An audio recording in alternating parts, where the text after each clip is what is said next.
Welcome to our podcast, Facebook friends.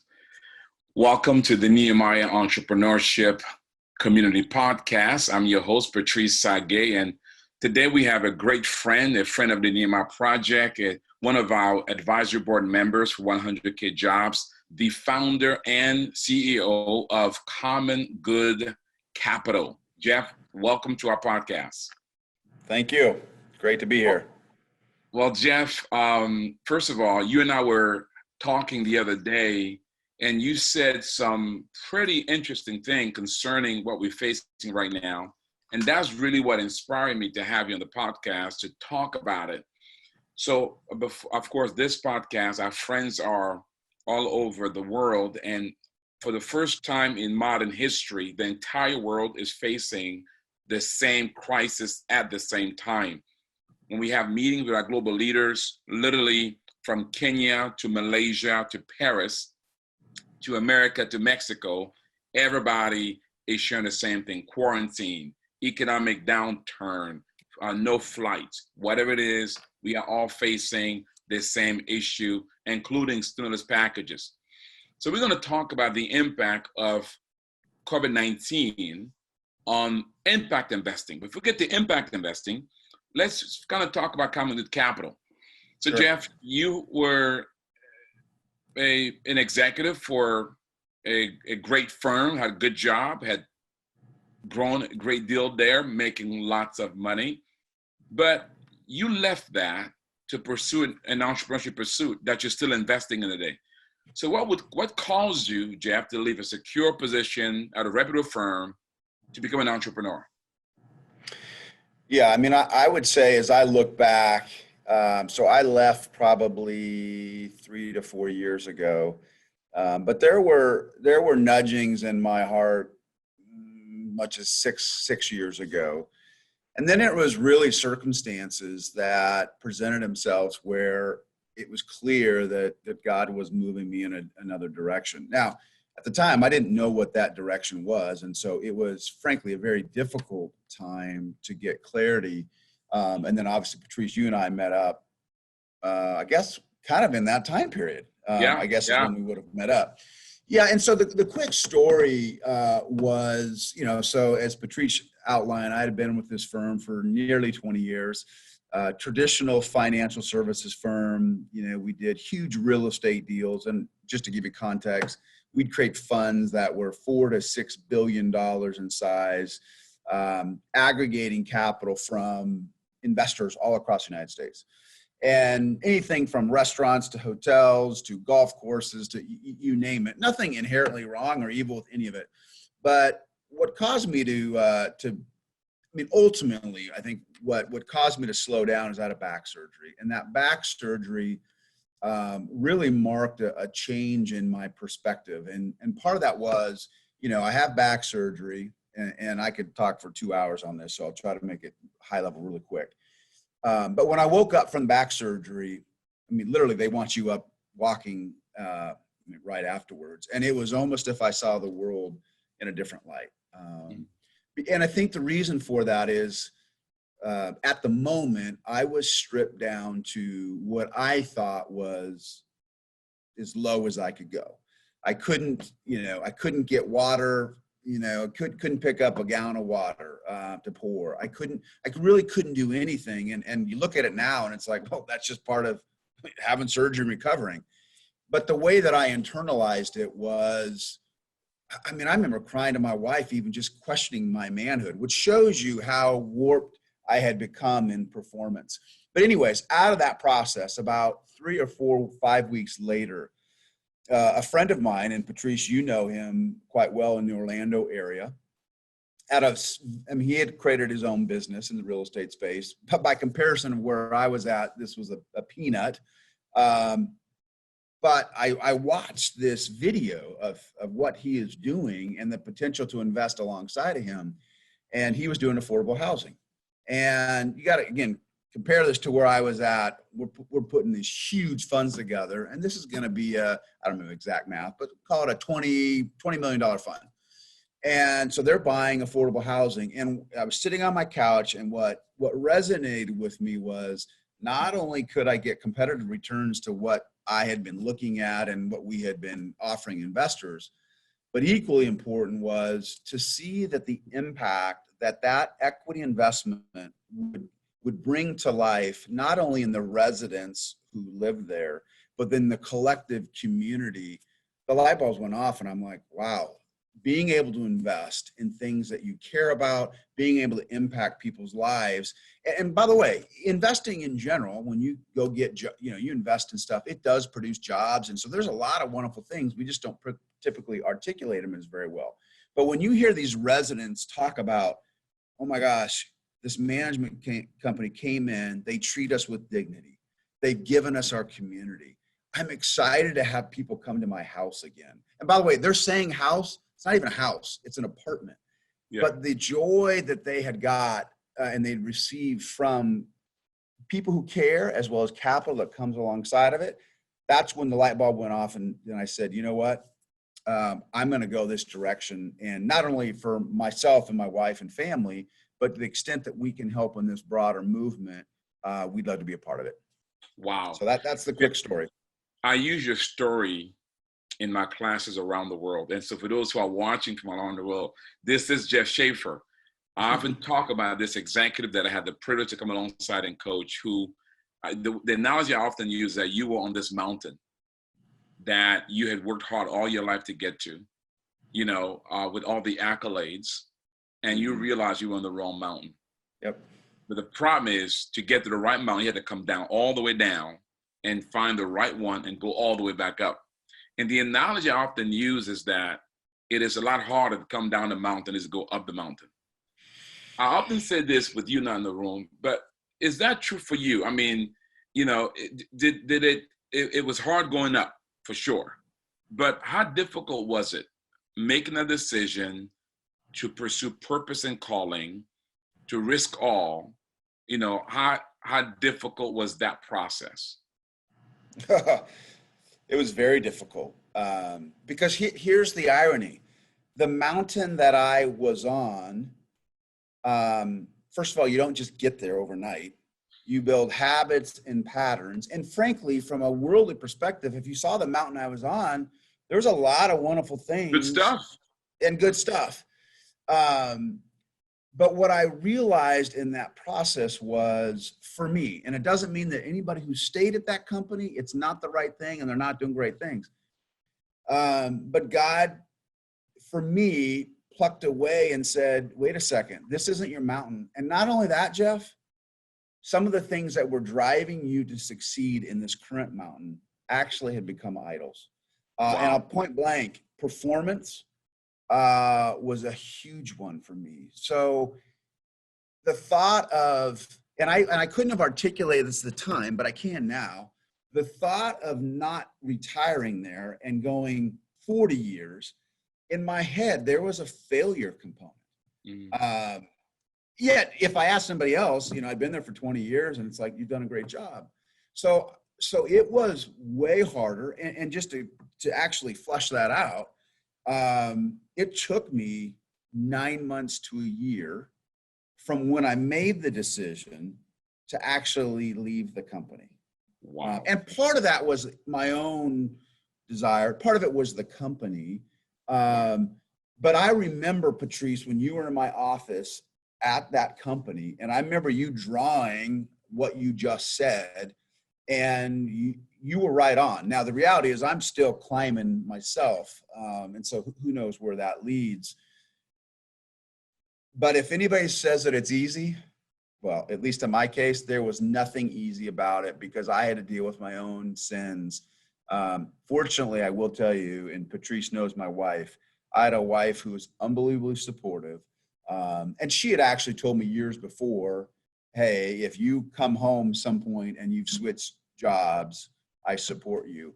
The hardest thing for me, though, too, was logically, I would have always said, I want to jump to something.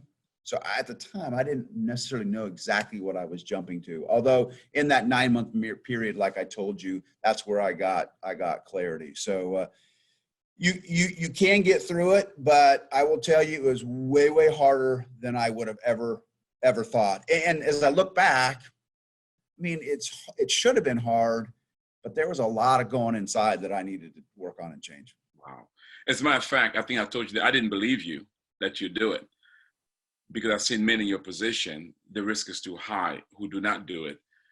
But then you did. I made that phone call and I was shocked. As a matter of fact, I think I had to talk to your wife to say, okay, is this, is the missus aware of this? And I remember your wife saying to me, you know what, it's the right thing to do.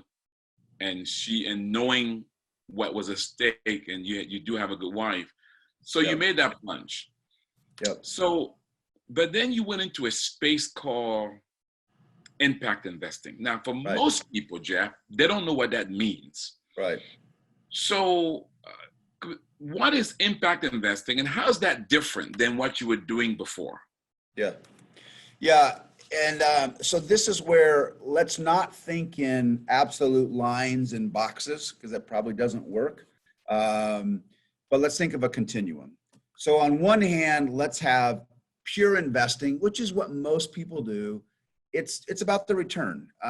Yeah, they're filling a need, but at the end of the day, it's really about, at the investor level, I'm doing this because I want my return. On the other side of the spectrum is philanthropy, which says, I want to make a difference.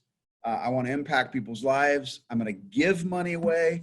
And I'm not worried about the financial return. I'm worried about the social or the spiritual return. And impact investing is somewhere in the middle. And generally, if you break that down, impact on one side is investing more from a philanthropic standpoint, where you're not giving the money away, but you're not trying to make what you call market rate returns. So it may be an example where you're helping loan capital to a company, and normally it would cost them, making the number up, 10%, but you go, hey, I believe in what they're doing. They're having, not only do I want to be a part of it to see you change lives, but then also from an investment perspective, maybe I'll say I'll do it for 6%.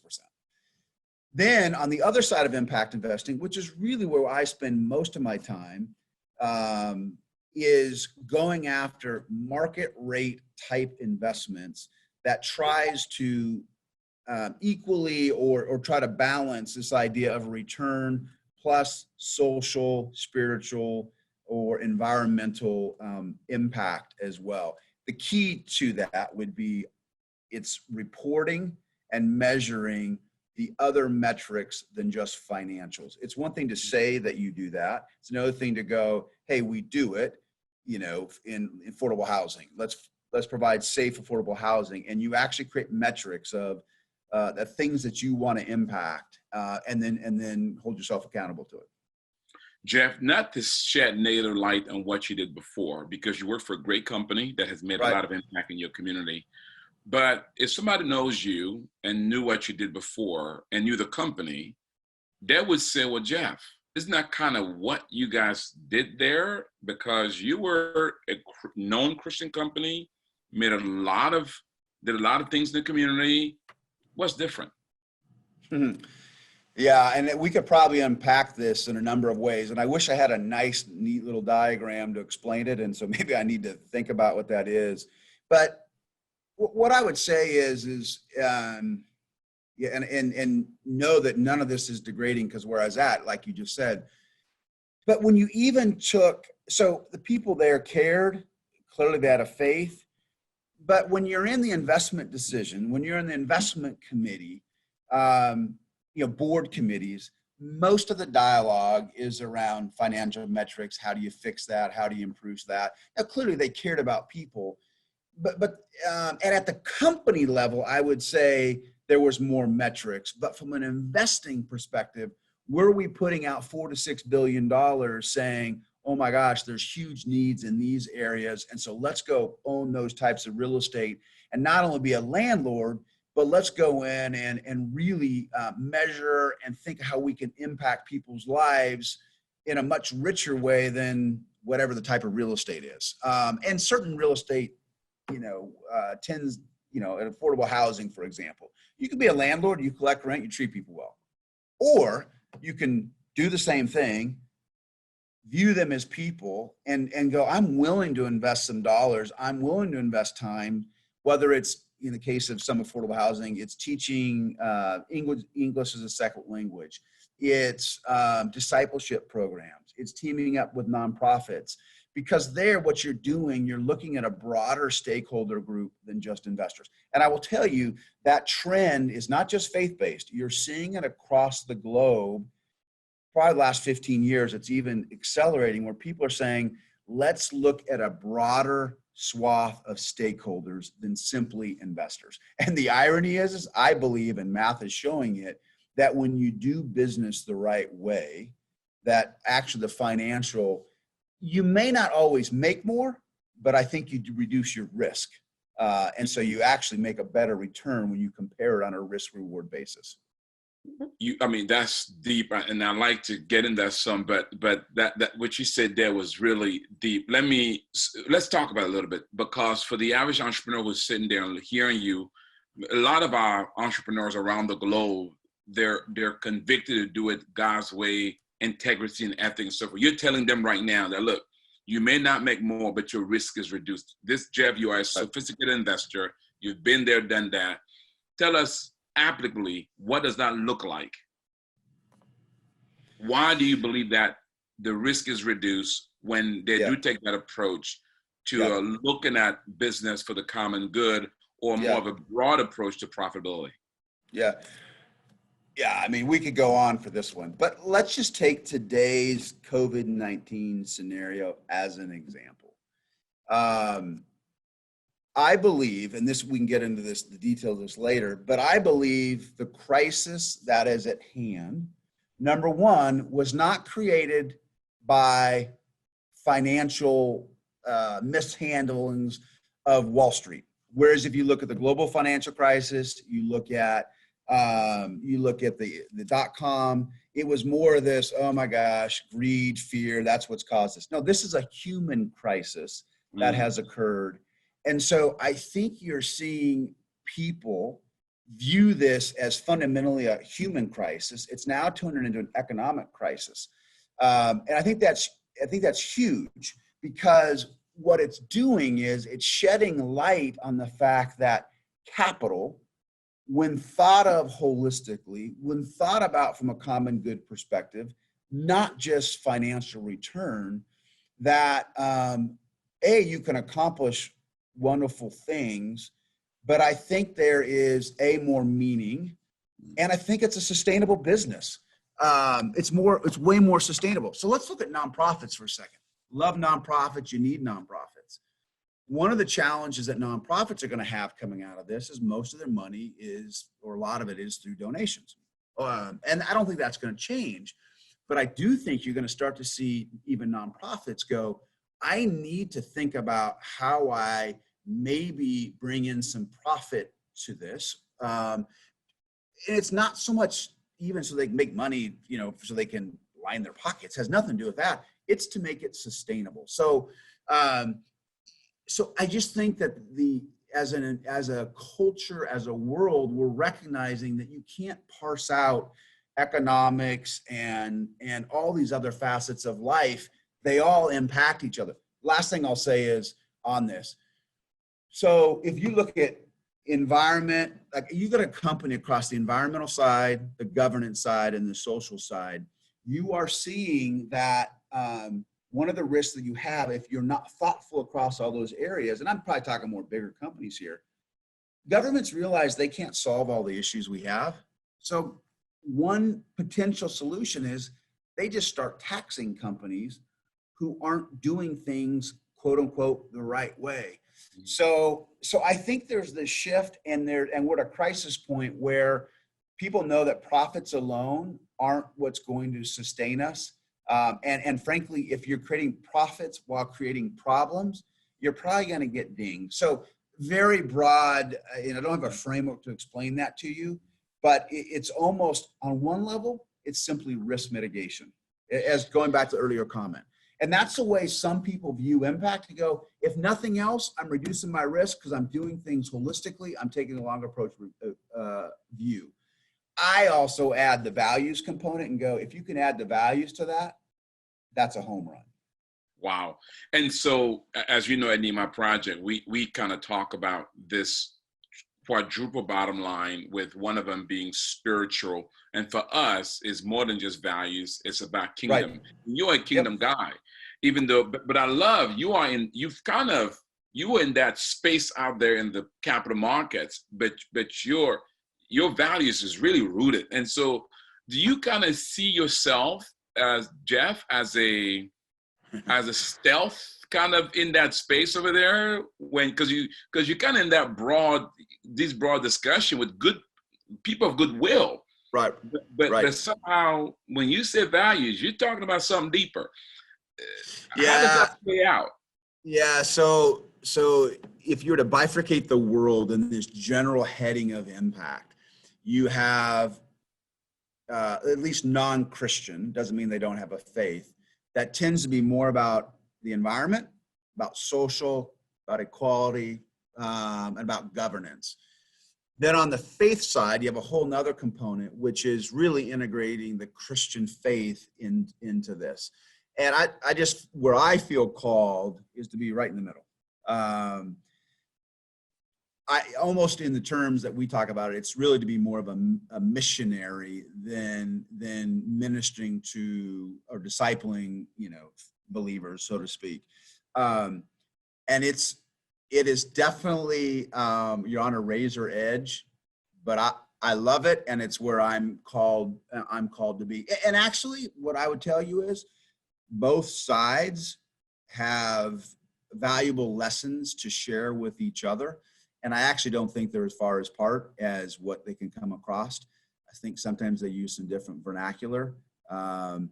To me, if I had to bridge one word, and maybe I would change this, it's something about stewardship. It's something about sustainability, and both parties believe in that. With that, let's talk about COVID-19, Yep. because you have some interesting perspectives. So you understand capital markets. That is your wheelhouse. You look Right. at it now from an impact perspective. If capital Right. markets doesn't make an impact for you, it's insignificant. Right. So COVID-19, give us kind of the framework. So first of all, you talked about a little bit. Let's talk about its impact in the market, plus or minus. How should we be looking at it as folks are looking around the globe? And as you share, please, Jeff, give us maybe a U.S. perspective, and maybe give us a little light of the global perspective. What are you seeing? And then we're going to get into impact. Yeah. So I'm actually going to broaden the discussion for a second, and then, because I could go so many different ways, and so you can rein me in. But I think there's two things going on, and maybe there's more. But I think you have this COVID-19, which everybody's aware of, which I think is important to note that started out as I said earlier, as a health crisis, and now it's come into an economic crisis. So I think that's an important part in this whole discussion. But the other one that most people aren't talking about is oil. And so when you look at oil, and I won't get all and I'm not an expert in oil, but what's interesting, the oil prices have fallen dramatically, which really started with kind of a Saudi Arabia and Russia going at each other. And that potentially has more impact in the financial world than most recognize. And so like when I see oil, yesterday was, I don't know, $8 a barrel. Like on one hand, it's great because consumers, it costs them less. But in the financial markets, it's actually not a healthy thing to go harvest and to deliver all of this oil.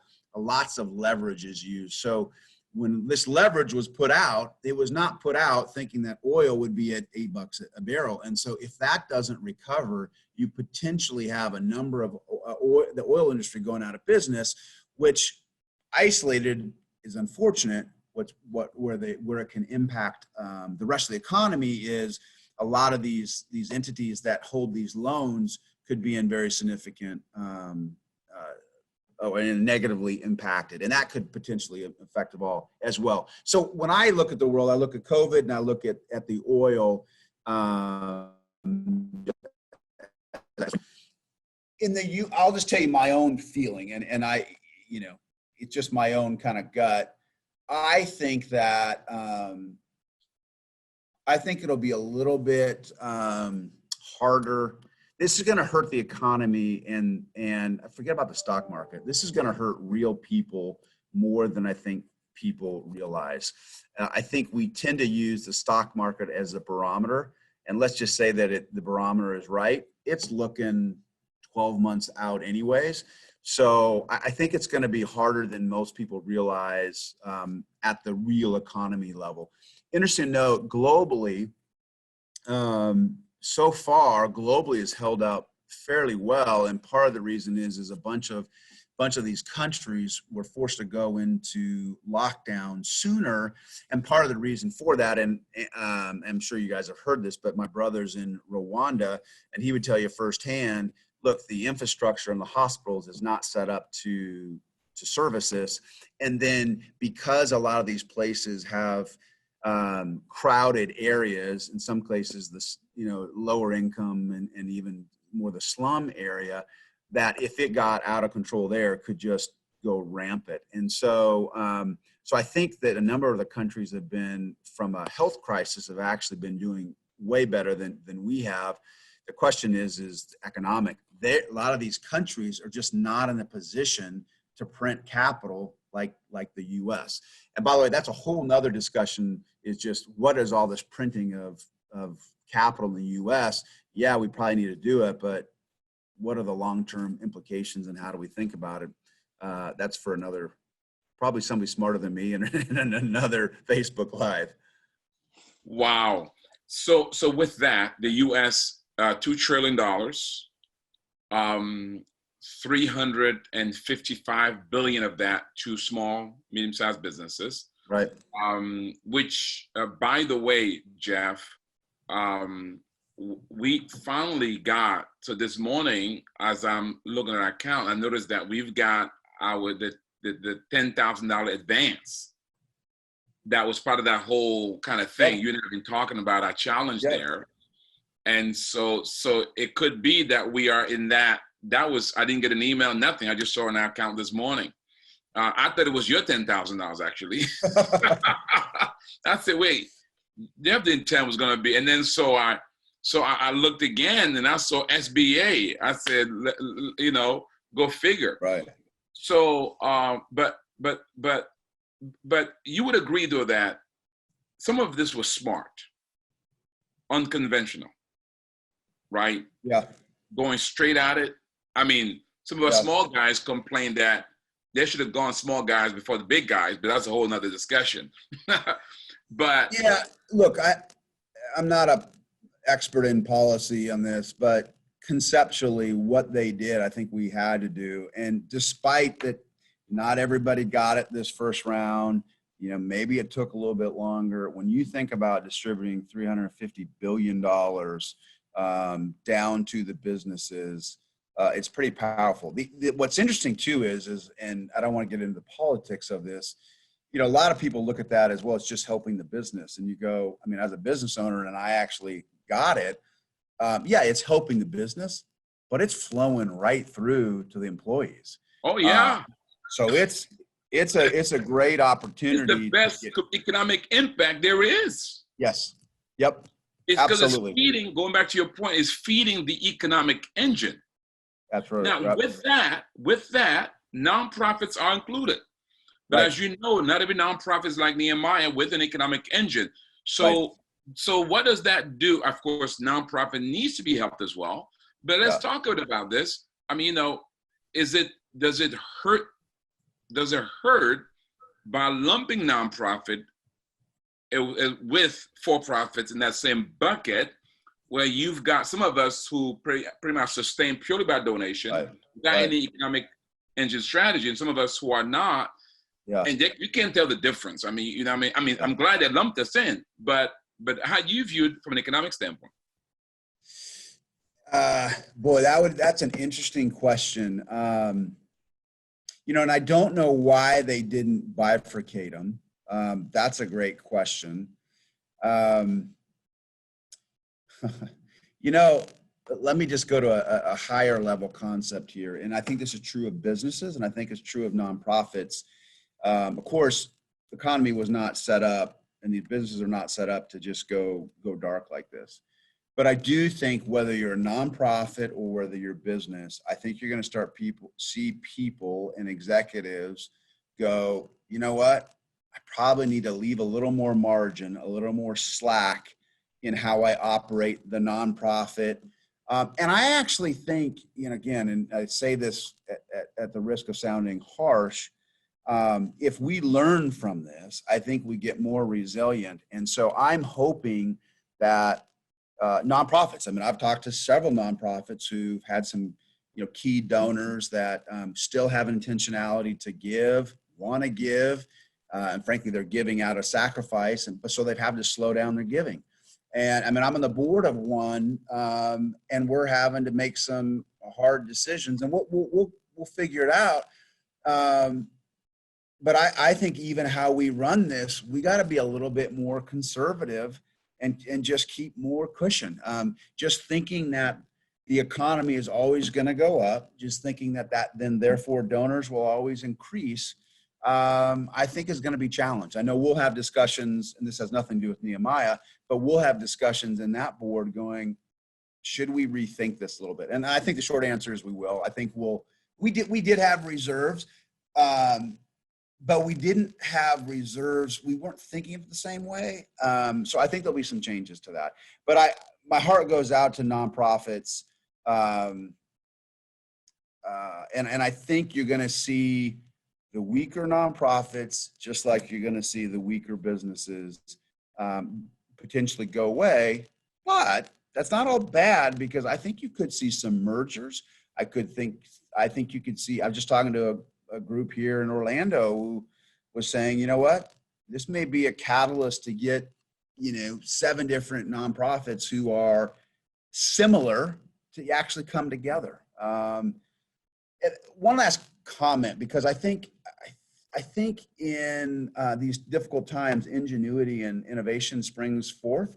And so that's a potential example. But I also think, and I'm not into the political side of this, if you look at what Trump is at least trying to do by engaging public-private partnerships, I think one of the unique things to watch is how does America respond through innovative processes because of our because of capitalism.